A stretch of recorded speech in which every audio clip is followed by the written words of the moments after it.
السلام علیکم ورحمۃ اللہ وبرکاتہ۔ بسم اللہ الرحمن الرحیم۔ سیدنا عمار بن یاسر رضی اللہ تعالی عنہ۔ دوستو، عرب کی سرزمین اسلام کی نورانی کرنوں سے منور ہوئی تو آپ کے ساتھ ساتھ والد ماجد حضرت یاسر اور والدہ ماجدہ حضرت بی بی سمیہ اور بھائی حضرت عبداللہ رضی اللہ تعالی عنہم کا سینہ بھی ایمان کی کرنوں سے جگمگانے لگا، کیونکہ یہ مقدس گھرانہ غلامی کی زندگی بسر کر رہا تھا۔ اس لیے کفار قریش پورے گھرانے کو طرح طرح کی اذیتیں اور تکالیف دینے لگے۔ حضرت بی بی سمیہ رضی اللہ تعالی عنہا ایک نہ ڈر اور بہادر خاتون تھی۔ ایک مرتبہ ابو جہل نے گالیاں بکتے ہوئے حضرت بی بی سمیہ رضی اللہ تعالی عنہا کی ناف کے نیچے اس زور سے نیزہ مارا کہ وہ خون میں لت پت ہو کر گر پڑی اور اسلام کی سب سے پہلی شہید خاتون ہونے کا اعزاز حاصل کیا۔ پھر آپ کے والد اور بھائی حضرت عبداللہ رضی اللہ تعالی عنہما بھی کفار اور مشرکین کا ظلم ستم سہتے سہتے جام شہادت سے سیراب ہو کر ابدی اور میٹھی نیند سو گئے۔ ان کے والد کو تازیانہ مار مار کر شہید کیا گیا۔ دین اسلام کی خاطر ان مقدس حضرات کی شہادت کے بعد بھی کفار مکہ کو حضرت عمار رضی اللہ تعالی عنہ پر رحم نہ آیا۔ کبھی ایمان سے لبریز سینے پر بھاری پتھر رکھ دیتے تو کبھی پانی میں غوطے دے دے کر بے حال کر دیتے اور کبھی آگ سے جسم داغدار کر کے نڈھال کر دیتے تھے، یہاں تک کہ آپ رضی اللہ تعالی عنہ کی پیٹھ مبارک ان زخموں سے بھر گئی۔ بعد میں کسی نے آپ کی پیٹھ کو دیکھا تو پوچھا، یہ کیسے نشانات ہیں؟ ارشاد فرمایا، کفار قریش مجھے مکہ کی تپتی ہوئی پتھریلی زمین پر ننگی پیٹھ لٹاتے اور سخت اذیتیں اور تکالیف پہنچاتے تھے۔ یہ ان زخموں کے نشانات ہیں۔ آپ رضی اللہ تعالی عنہ بڑے مشہور صحابی ہیں اور آپ کی حضور صلی اللہ علیہ وسلم سے محبت بھی مشہور ہے۔ والدین کی شہادت کے بعد روتے ہوئے خدمت رسول میں آئے تو انہوں نے دعائے خیر کی کہ خدا آل یاسر میں سے کسی کو آگ کا عذاب نہ دے، یعنی آپ صلی اللہ علیہ وسلم نے ان کے لیے دعائے خیر کی۔ مدینہ میں پہلی مسجد کی تعمیر کے دوران سب لوگ قریبی پہاڑوں سے پتھر لا رہے تھے۔ اس دوران حضور صلی اللہ علیہ وسلم بھی پتھر لا رہے تھے اور آپ کی پیشانی مبارک سے پسینہ بہہ رہا تھا۔ یہ دیکھ کر عمار بن یاسر نے ان سے کہا کہ آپ پتھر نہ لائیں، یعنی اللہ کے نبی سے کہا کہ آپ پتھر نہ لائیں، میں آپ کے حصے کا پتھر بھی لاتا رہوں گا۔ اس وقت رسول خدا صلی اللہ علیہ وسلم نے ان کے حق میں دعا فرمائی۔ حضرت عمار بن یاسر نے تمام غزوات اور بعد میں جنگ جمل اور جنگ صفین میں شرکت کی اور جنگ صفین میں شہید ہوئے۔ ایک صحابی رضی اللہ تعالی عنہ فرمانے لگے کہ میں نے رسول اللہ صلی اللہ علیہ وسلم کی ہمراہی میں شیطان اور انسان سے جنگ لڑی ہے۔ کسی نے حیرت سے پوچھا، انسان سے جنگ لڑنا تو سمجھ میں آتا ہے، مگر شیطان سے کس طرح جنگ لڑی؟ ارشاد فرمایا کہ ایک مرتبہ ہم نے دوران سفر کسی جگہ پڑاؤ کیا تو میں نے اپنا مشکیزہ اٹھایا اور پانی بھرنے کے لیے چل پڑا۔ مجھے دیکھ کر نبی کریم صلی اللہ علیہ وسلم نے فرمایا کہ کوئی تمہارے پاس آئے گا اور پانی بھرنے سے روکے گا۔ جب میں کنویں کے قریب پہنچا تو ایک کالا کلوٹا شخص بڑی تیزی سے میری جانب لپکا اور کہنے لگا، جب تک کوئی گناہ نہیں کرو گے میں پانی نہیں بھرنے دوں گا۔ یہاں تک کہ ہم دونوں میں لڑائی شروع ہو گئی۔ اچانک میں نے اس کو بچھاڑ دیا اور قریب پڑا ہوا پتھر اٹھا کر اس پر دے مارا، جس کی وجہ سے اس کی ناک ٹوٹ گئی اور چہرہ بگڑ گیا۔ اس کے بعد مشکیزے میں پانی بھرا اور بارگاہ رسالت صلی اللہ علیہ وسلم میں حاضر ہو گیا۔ آپ صلی اللہ علیہ وسلم نے پوچھا، کیا تمہارے پاس کوئی آیا تھا؟ میں نے عرض کی جی ہاں، اور پورا قصہ گوش گزار کر دیا۔ ارشاد فرمایا کیا تم جانتے ہو وہ کون تھا؟ عرض کی جی نہیں۔ آپ صلی اللہ علیہ وسلم نے فرمایا وہ شیطان تھا، شیطان سے جنگ کرنے، اس کا حلیہ بگاڑنے والے یہ جانثار اور وفادار اور فرما بردار صحابی رسول سیدنا عمار بن یاسر رضی اللہ تعالی عنہ تھے۔ ایک مرتبہ آپ رضی اللہ تعالی عنہ کا گزر ایک ایسی جگہ سے ہوا جہاں ایک مکان تعمیر ہو رہا تھا۔ مالک مکان نے آپ کو دیکھا تو کہا آئیے اور میرا گھر دیکھ کر بتائیے کہ کیسا بنا ہے۔ گھر دیکھنے کے بعد آپ نے فرمایا بڑا مضبوط بنایا ہے، خوب غور و خوض بھی کیا ہے، لیکن عنقریب تمہیں موت کے شکنجے میں پھنس جانا ہے۔ ایک دفعہ کچھ لوگ آپ رضی اللہ تعالی عنہ کے گرد حلقہ بنائے بیٹھے تھے کہ بیماری کا تذکرہ ہوا تو ایک دیہاتی نے فخریہ انداز میں کہا میں تو کبھی بیمار نہیں ہوا۔ یہ سنتے ہی آپ نے فرمایا تو ہم میں سے نہیں ہے، کیونکہ کامل ایمان والے کو مصیبتوں کے ذریعے آزمایا جاتا ہے اور اس کے گناہ اس طرح گرتے ہیں جس طرح درخت کے پتے جھڑتے ہیں۔ جنگ یمامہ میں ایک موقع پر مسلمانوں میں کھلبلی مچ گئی تو آپ ٹیلے پر چڑھ گئے اور بلند آواز سے کہا اے مسلمانوں کے گروہ، جنت تو امن والی جگہ ہے، بھاگتے کہاں ہو؟ میری طرف آؤ، میں عمار بن یاسر ہوں۔ اس دوران ایک کافر نے آپ رضی اللہ تعالی عنہ پر حملہ کیا تو آپ کا ایک کان کٹ کر زمین پر گرا اور پھرکنے لگا۔ اس کے باوجود آپ رضی اللہ تعالی عنہ نہایت جوش و خروش سے جہاد میں مصروف رہے۔ ایک مرتبہ کسی نے آپ کو کٹے ہوئے کان پر تانا دیا تو آپ نے فرمایا تم مجھے تانا دے رہے ہو، حالانکہ یہی کٹا ہوا کان مجھے زیادہ اچھا لگتا ہے، کیونکہ یہ رائے خدا میں قربان ہوا ہے۔ آپ رضی اللہ تعالی عنہ نے امیر المؤمنین حضرت عمر فاروق رضی اللہ تعالی عنہ کے دور خلافت میں 21 مہینے تک کوفہ کی گورنری کے فرائض سر انجام دیے۔ آپ رضی اللہ تعالی عنہ نے بروز 7 صفر المظفر سن 37 ہجری میں جنگ صفین میں حضرت علی کرم اللہ وجہہ کے دفاع میں لڑتے ہوئے جام شہادت نوش فرمایا۔ اس وقت آپ کی عمر مبارک 93 سال تھی۔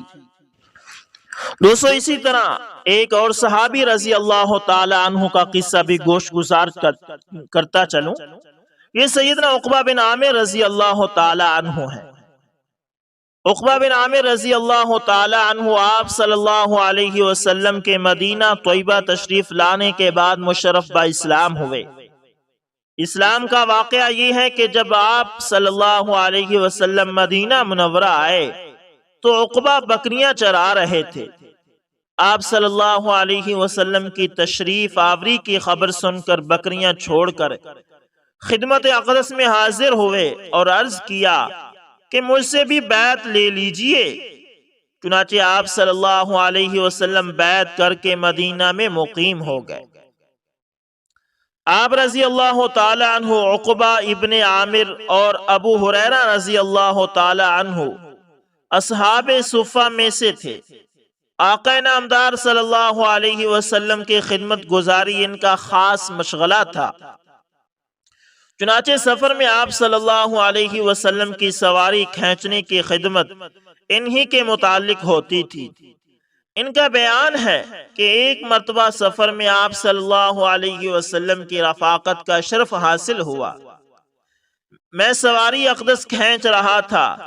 آپ صلی اللہ علیہ وسلم نے فرمایا عقبہ میں تم کو 2 بہترین صورتیں پڑھنے کے قابل بتاتا ہوں۔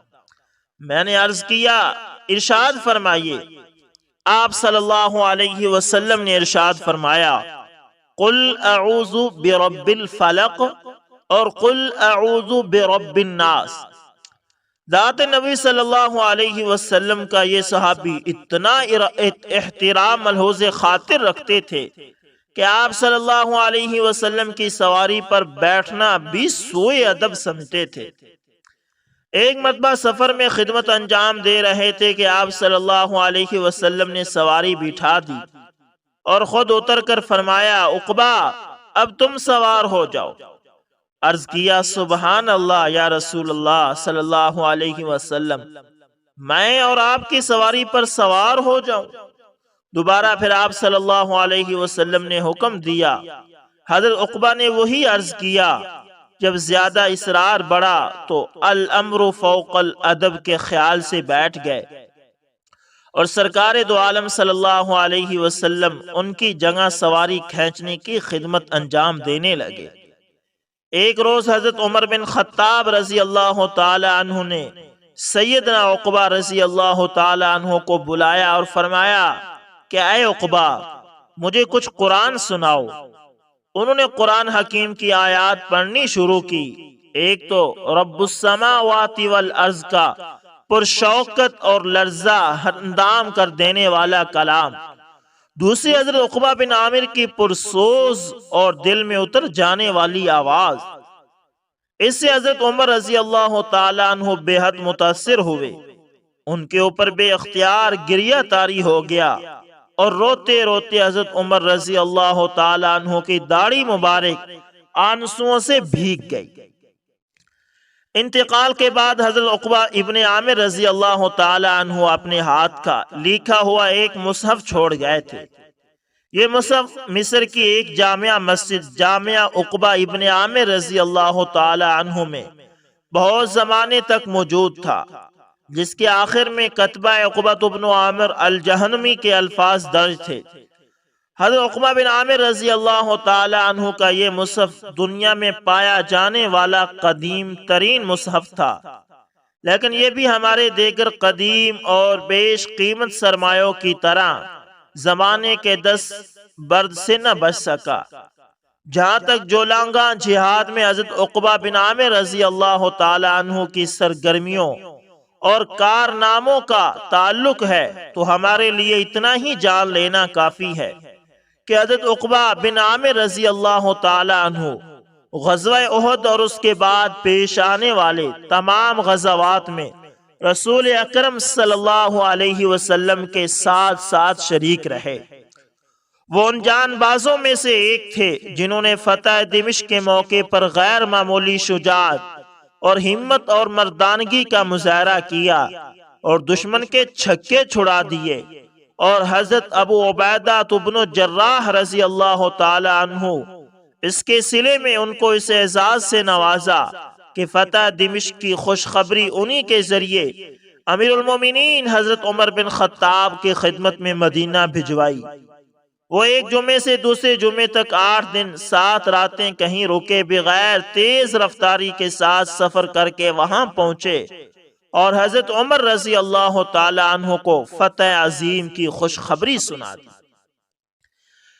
آپ رضی اللہ تعالی عنہ اس لشکر اسلام کے قائدین میں سے تھے جس نے مصر کو فتح کیا تھا، اور اس کا بدلہ امیر المومنین حضرت امیر معاویہ رضی اللہ تعالی عنہ بن ابی سفیان نے یہ دیا کہ انہیں وہاں کا گورنر ہی مقرر کر دیا۔ وہ 3 سال تک اس عہدے پر فائز رہے۔ پھر حضرت معاویہ رضی اللہ تعالی عنہ نے انہیں جہاد کے لیے بحر ابیض متوسط بھیج دیا۔ جہاد سے ان کے شوق و تعلق کا یہ عالم تھا کہ انہوں نے جہاد سے متعلق بہت سی احادیث نبویہ صلی اللہ علیہ وسلم کو اپنے سینے میں محفوظ کر لیا تھا، اور ان کی روایت خاص طور پر مسلمانوں سے کرتے تھے۔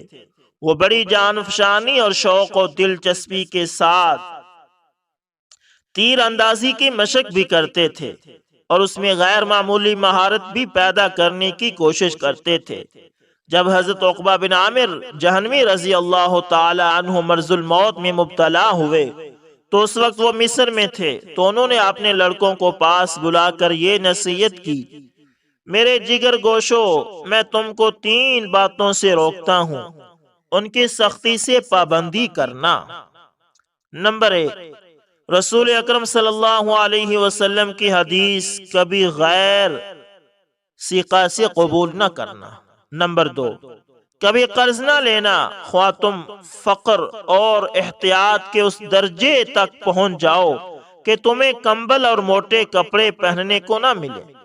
نمبر 3، اشعار کبھی نہ لکھنا کہ اس کی مشغولیت کے نتیجے میں تمہارے دل قرآن کریم سے غافل ہو جائیں گے، اور پھر جب ان کی وفات ہو گئی تو انہیں جبل مقطعم کے دامن میں دفن کیا گیا۔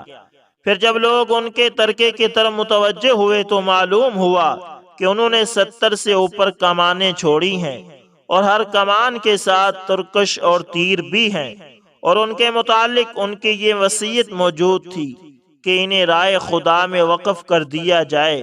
رب تعالیٰ قاری، عالم اور غازی حضرت عقبہ بن عامر جہنمی رضی اللہ تعالیٰ عنہ کے چہرے کو شاداب رکھے اور انہیں اسلام اور مسلمانوں کی طرف سے بہترین اجر سے نوازے۔